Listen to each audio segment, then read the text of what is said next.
you wanted the best, you've got the best podcast. The hottest podcast in the world.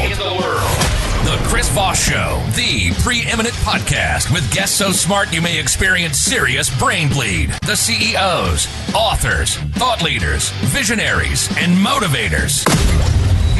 Get ready. Strap yourself in. Keep your hands, arms, and legs inside the vehicle at all times, because you're about to go on a monster education roller coaster with your brain. Now, here's your host, Chris Voss.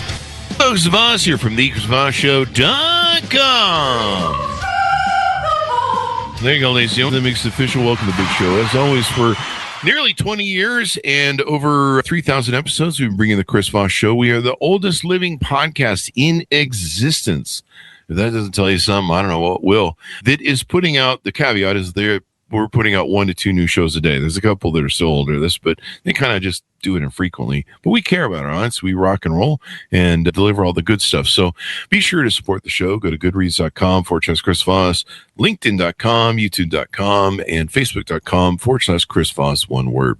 Opinions expressed by guests on the podcast are solely their own and do not necessarily reflect the opinions of the host or the Chris Voss Show. Some guests of the show may be advertising on the podcast, but it is not an endorsement or review of any kind. Today's featured author comes to us from bookstolifemarketing.co.uk.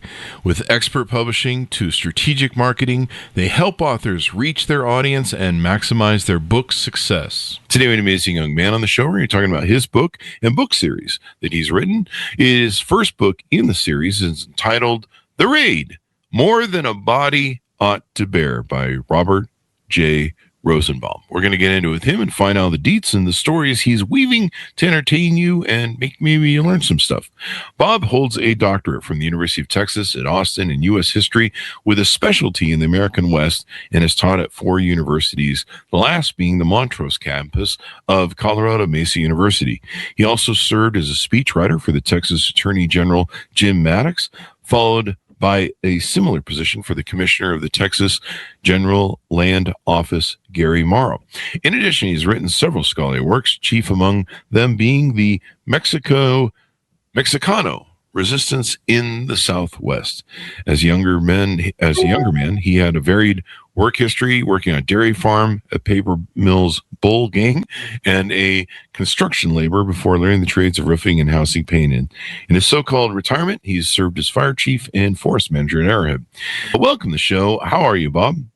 Well, I'm talking to you, but technologically illiterate, so it took a while. Oh, really? To get there, yeah. Okay. So give us a .coms. Where can people find you on the webs? My website is robertjrosenbaum.com.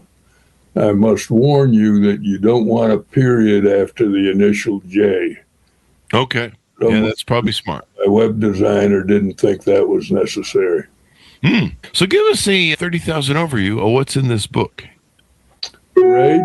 It basically deals with an actual, or was inspired by, an actual DEA raid on a dairy farm here in the Uncompahgre Valley of Colorado. And the thing about it was they raided him at just before milking time, about 4 o'clock, 4 or 5 in the morning, handcuffed his crew to the stanchions and destroyed, for all practical purposes, all the housing for his rather extensive crew and their families. It was a big dairy. They milked they had about 400 head of cattle. Wow. You're talking about a fairly big operation. Yeah. And they didn't find any drugs. Oh, wow. And the thing is that they ruined the milk production that day. And in fact, it took and the raid occurred on just before Labor Day in 1990. And it took until the middle of January for a dairy farmer to get his production back up to what it had been before the raid. Wow. It's a lot of lost production. Or this first book? It's the first book, and what happened is that then I start to fictionalize it. Yeah. Facts right then. And my primary concern when I started writing this was that under the doctrine of sovereign immunity, there was no recourse for the dairy farmer to get any compensation for the damage that the raid caused. Yeah. But that was kind of why I wanted to clarify that or publicize that fact that the doctrine essentially says the king can do no wrong. Therefore, the people doing what the king wants them to do no wrong. And okay, you've got some misinformation, and you've heard about this. There was that recent case in, I think it was Nashville, when a person got shot by a erroneous raid. They had bad information, raided the thing for, again, a drug deal. And there's nothing that could be done. None of the people who got any legal consequences and so forth. So tell us about the protagonist in your book. Who's the main players and what are they up to? Okay, there's two main figures. One is the dairy farmer whom I call Jake Grummond, and the other is the county sheriff at the time, whom I call C.J. Blakenship. And Blakenship actually had been along on the raid, because the raid involved DEA agents, plus they'd drawn in deputies from surrounding counties. And they were just unbelievable how they had handled and most of Jess's crew, the Jake's crew, were Mexican Americans, green card. Many of them had worked for him for a decade or more. But they were treated like scum by the DEA. Wow. Ended up destroying documents, destroying their living quarters, and hauled them in for the immigration service to check their papers and deport them if they were found wanting. Yep. Found wanting because the papers had been destroyed. Oh. During the raid. It was in the real raid that happened, and when the dairy farmer was just dumbfounded at the way that his help was treated. I can imagine. That's quite the thing. Now, out of this, you've built a series. Is there a name for the series of books that they're entitled? I call the series Western Slope Mysteries. Ah, okay. And how many books are there so far in the series? 6. Okay. And then do you see it one of these things that just continues on and on and on, or some authors will cap stuff? So. I always say I'm 83 years old now. I've got 3 things I want to do before I die. One is get 10 titles in the series, and I'm over halfway through the first draft of the 7th. The other 2 things are I want to go to my granddaughter's college graduation, and I want to go to my grandson's college graduation. Ah. That means I've got to live 6 more years. Yeah, you sure should be able to do it. You got to 83. That's a pretty good feat already. Most men. I got to run and start. We'll see. Yeah, just keep running. So you built this into a 6-book series. People can follow along. What was it? How are they similar? Maybe the books as people read them. Do they kind of deal with the same sort of? Set in an area, very fictionalized version of the area where I live. Okay. Which is in the Uncompahgre Valley of western Colorado. And I have always, for recreation, relief from writing scholarly things, read detective novels. Ah.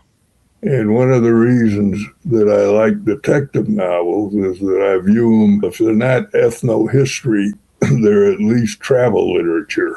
They bring a area and population to life. Under Los Angeles, which is frequently one, or Montana or whatever, you get a feel for the culture and people in this area. So I've always tried to find problems, crimes that are authentic to this region. In the DEA raid, which I didn't start, the way they became a series was I really got to liking my two main characters.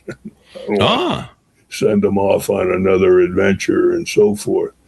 The bank job, the one you mentioned, was inspired by an actual bank robbery. The bank happened to be in Creede, Colorado, and they fled to the west down Slumgullion Pass and into Lake City, ran a roadblock, killed the sheriff, and disappeared into the woods. And that started another one. And the Blood and Water one had to do with, or inspired by an attempted golf course put on the Great Plateau, west of where I live, and so on. And so the point is, one of the things I'm always trying to do, to the best of my ability anyway, is create authentic problems to this area. And I make it a fictionalized area, but on the other hand, most folks who live here know where I'm talking about. You write what you know and see every day. Most people do. But reading all those detective novels probably gave you a lot of great insight. And then, of course, studying local things. There's so much great data that you can pull from around most people's surroundings if you're out there trying to learn to be a writer. It's pretty amazing how you can bring all this stuff together and then fictionalize it, and you have a story. Yep. So you hope you have a story other people want to read. Yeah, yeah. Now, what's your vision for the series? Is it going to keep going beyond 6 books? Is there a cap? As I said, I'm already over halfway through the first draft of the 7th book. Okay. Which will be about cattle rustling. Never stopped. You always think about that in the 19th century, but cattle rustling never stops. It fluctuates according to the price of beef. Yeah. But it happens. It doesn't happen quite the way it does in John Wayne movies, but it still happens. Yep. I don't know what the 8th, 9th, and 10th will be, but as I said, I hope I get 10 titles in this series before I can't write anymore. Yeah, that'll be fun if you can pull that off. Yes. On the other hand, my mind doesn't work the way it once did. Yeah, that's one of the challenges I thought it did. Anyway. Mm-hmm. Yep. And so let's see, The Raid, gripping crime thriller. You've written a lot of, you said, like scientific manuals and different things of that nature? Historical, I wouldn't. Historical. So what is it that about history that entices you, that makes you interested in it? Two things. I grew up in Portland, Oregon, and we always had a lot of our history taught us in schools, and I even remember seeing a demonstration of Nez Perce dancing when I was about in 3rd grade, I guess. Oh, really? And so I've always had an interest. That's where I lived at the time, and I always had an interest in that. And then I've lived quite a number of places since. In New England, spent a year in England proper, and so forth. And so the past, the question of, to me, history is, okay, how did something get the way it is now? That doesn't mean you have to bring it all the way up to the now, but you want about those kinds of things. Yeah. You mentioned my major historical work, which is Mexicano resistance in the 19th century. And then the second book in the series is called The Bank Job. One thing leads to another. Is that correct? Yeah. Tell us about that book in the series. That's the point, as I said. That's the one I mentioned a little earlier that started with a bank robbery in Creede, Colorado. And the perpetrators, a man and a woman, escaped west, went down Slumgullion Pass into Lake City, where they had a roadblock, set up, but they ran the roadblock and guns blazing and wounded a deputy and killed the sheriff and disappeared on a stolen ATV into the woods. And it was in the winter and so forth. But the point is, that's where it started. But the issue became, what happened? Did you have people angry by kinds of things that had happened in the area?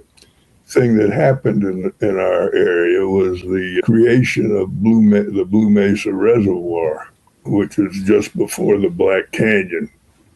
If you're familiar with the Black Canyon. No. Never heard of it. It's quite an impressive hole in the ground through which runs the Gunnison River. And when they decided they needed a reservoir back in 1964, they built the dam to create the reservoir. It's called Blue Mesa Dam now. An awful lot of existing ranches, businesses and ranches got put underwater when that happened. In the bank job, you've got some descendants of folks who lost their businesses and want some revenge, and one of the things they want to do is blow up the dam, and in effect kill the reservoir and that kind of thing. And so what starts off in this as a question of trying to find the perpetrators leads into this whole question about what had happened to the people whose livelihoods had in effect been ruined by the dam. And how do you catch these guys? Because you blow up the dam, that's going to cause a lot more problems. And so, so it's a question of kind of getting a bit of history in around something that gets sparked by a bank robbery. And then the issue of who killed the sheriff, a number of kinds of things you build on it. There's also a forest fire. Ah. Well, now there's the book Blood and Water. Tell us a little bit about that. Blood and Water. I got that inspiration from my lawyer's partner, who was named Adam Clay, and he was the water judge for District 7 or 6, I can't remember which now, out here in the valley. And I went to him and I said, Aaron, look, you've read my 2 books so far, you know, the kinds of themes I'm touching on. And I said, most folks don't know about Colorado or Western state water law. And I said, I'd like to do something about water. And he said, you know, there's this Texas group that is trying to create a golf community high up on the Uncompahgre Plateau. And I said, yeah, I think my brother's roofing some houses up there. And he said they had thought that because Horsefly Creek ran through their property, that gave them all the water they needed to irrigate the golf courses.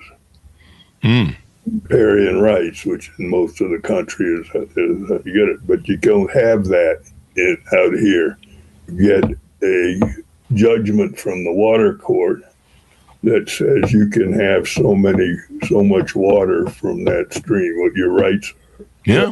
Here comes this Texas group with all kinds of money. They look at it, they see the stream going through here, and they think, okay, we're golden. And they start selling lots, and people start building.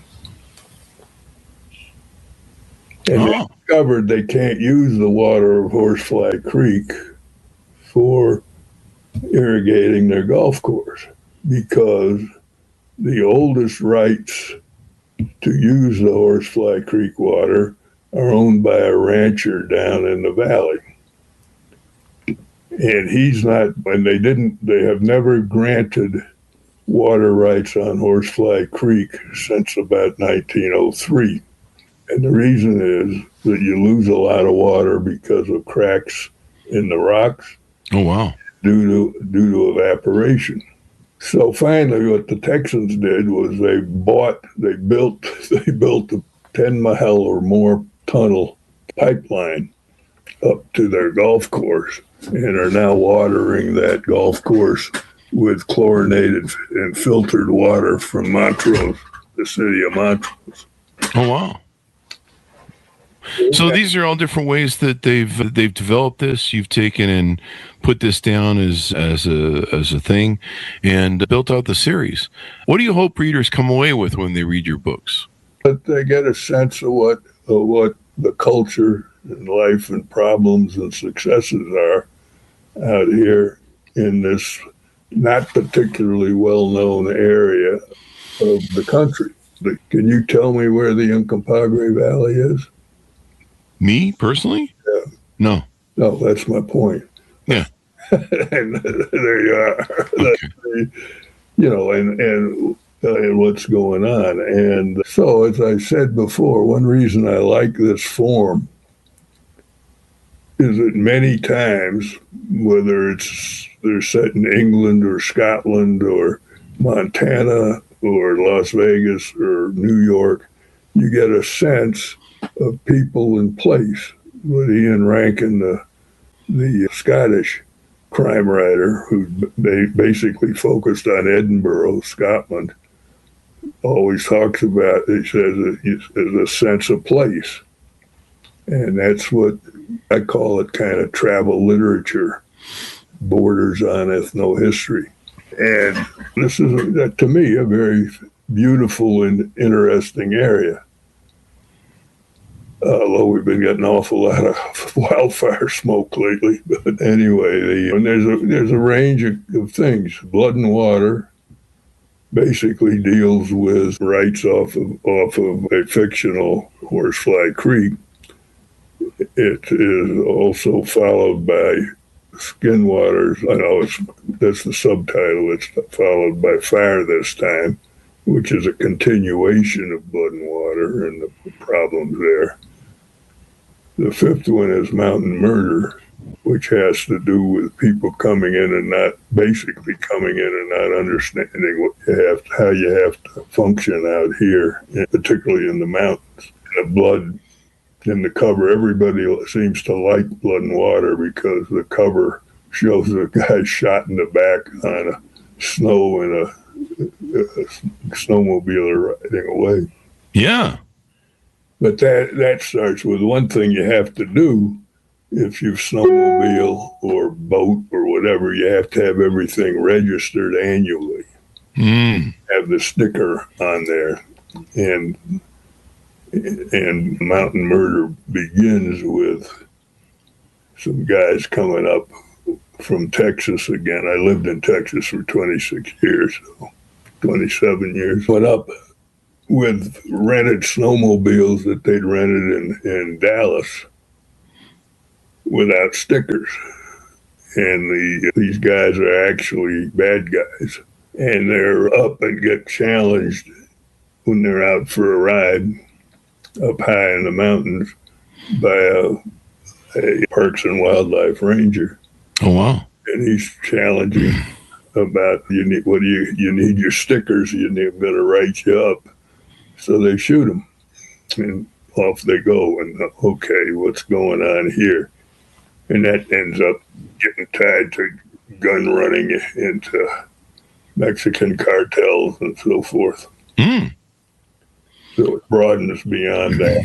It just shows, as does the Hunt case with it was the Hunt money in Texas money.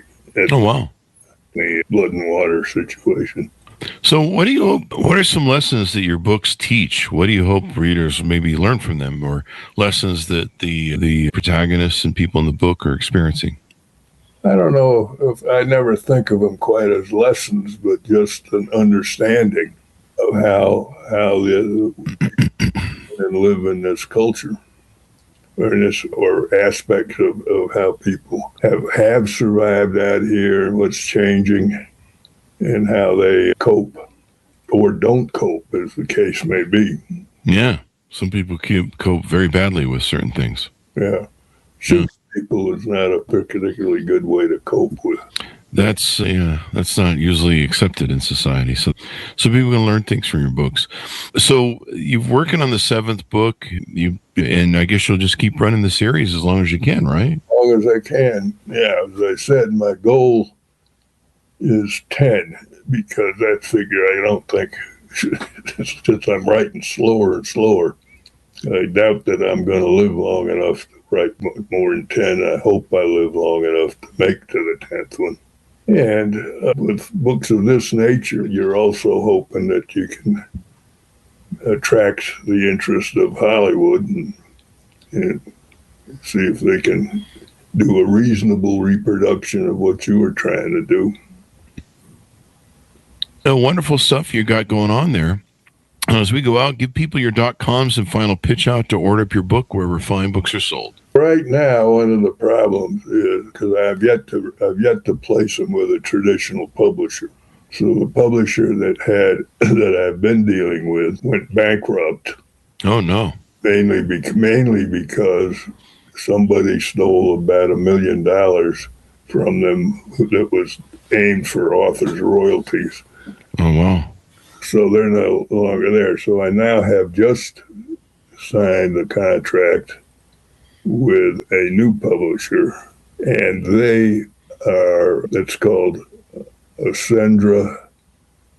What is it called? Ascendra Creatives. And I'm in the process of doing what I hate to do, which is proofing all of them. Oh yeah, proofing is an editing and what now? But anyway, once they're available, they'll be available on traditional outlets like Amazon, Barnes and Noble, and so forth. The other thing that I really like about Ascendra Creatives is that they will function as a literary agent. Oh wow! For me, and try to get these picked up by traditional publishers. And so at one point, Sandra may be able to create a way for people to buy them directly from them. In fact, I just paid them. We'll just send them some money to help them develop that. All right. Excuse me. I'm just going to sneeze because we've still got a little bit of smoke and whatnot from wildfires. Oh, you guys got the wildfires going on up there too, huh? Yeah, I'll tell you, where I'm sitting, which is in a flat section of the valley, and I can look right over my computer at Grand Mesa, which is the largest flat-top mountain mesa in the world. I can look to my left to the Uncompahgre Plateau. To my south is the San Juan Mountains, and to my north are the Elk Mountains. So give us your .com so people can find you on the interwebs as we go out. Okay, my website is robertjrosenbaum.com. Ah. Simple enough, and you can find it easily by Googling. Mm-hmm. Thank you very much for coming on the show. We really appreciate it, Robert. Okay, thank you for having me, even though exhausted my technological abilities to me. That's okay. All right. Thank you very much, Robert. And thanks, Ronis, for tuning in. Order up the book, The Raid, More Than a Body Ought to Bear by Robert J. Rosenbaum, and his whole series, in fact, order. Thanks so much for tuning in. Go to goodreads.com/Chris Voss, LinkedIn.com/Chris Voss, Chris Voss1 on the TikTok, and all those crazy places on the internet. Be good to each other. Stay safe. We'll see you next time. You've been listening to the most amazing, intelligent podcast ever made to improve your brain and your life. Warning, consuming too much of the Chris Voss Show podcast can lead to people thinking you're smarter, younger, and irresistible sexy. Consume in regularly moderated amounts. Consult a doctor for any resulting brain bleed.